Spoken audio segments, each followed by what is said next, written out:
Doctor Strange versus Iron Man, me. two of the smartest heroes in the MCU. One uses technology powerful enough to battle aliens and gods. The other bends reality itself with magic.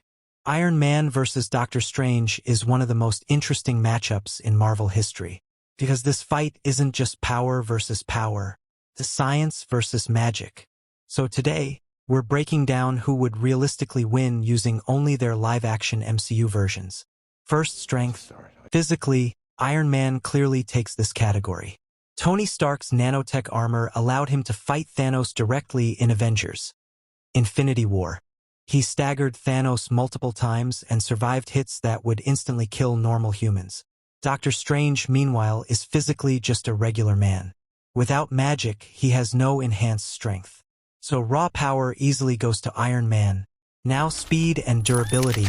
Iron Man has incredible flight speed, fast reactions, and highly advanced combat AI. His nanotech suit can instantly create shields, weapons, and repairs during battle. And durability is one of Tony's biggest advantages. He tanked attacks from Thanos and kept fighting. Doctor Strange is much more vulnerable physically, but Strange compensates with magic.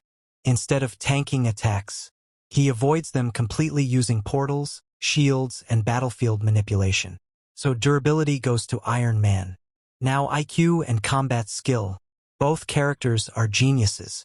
Tony Stark is one of the greatest inventors in the MCU. Meanwhile, Stephen Strange was already a world-class surgeon before mastering the mystic arts. Combat-wise, Iron Man fights aggressively with overwhelming firepower.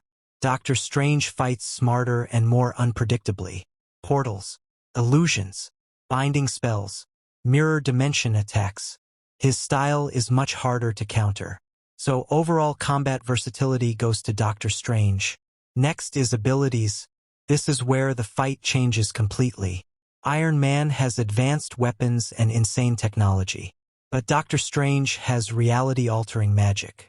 He can manipulate space, trap enemies, redirect attacks, and completely change the battlefield. That's a massive advantage against someone who relies on conventional combat systems. Tony's armor is designed to counter physical threats, not magic. And that's the biggest problem for Iron Man. How the fight would go. At first, Iron Man would probably dominate the pace. Tony fights fast and aggressively. He'd pressure Strange with non-stop attacks and overwhelming firepower. And if Tony lands a clean hit early, the fight could end immediately. But if Strange survives the opening moments, things start shifting. Strange would begin using portals to redirect attacks, create clones and shields, and potentially trap Tony in the mirror dimension. The longer the fight lasts, the worse it becomes for Iron Man, because Doctor Strange doesn't need to overpower Tony physically. He just needs to outmaneuver him. Final verdict. So who wins? Realistically, Doctor Strange wins most of the time. Iron Man is stronger, tougher, and more destructive. But Doctor Strange's magical versatility gives him too many advantages. Tony absolutely has a chance if he ends the fight quickly. But in a longer battle, Strange's control over space and reality becomes overwhelming. Final verdict. Doctor Strange wins.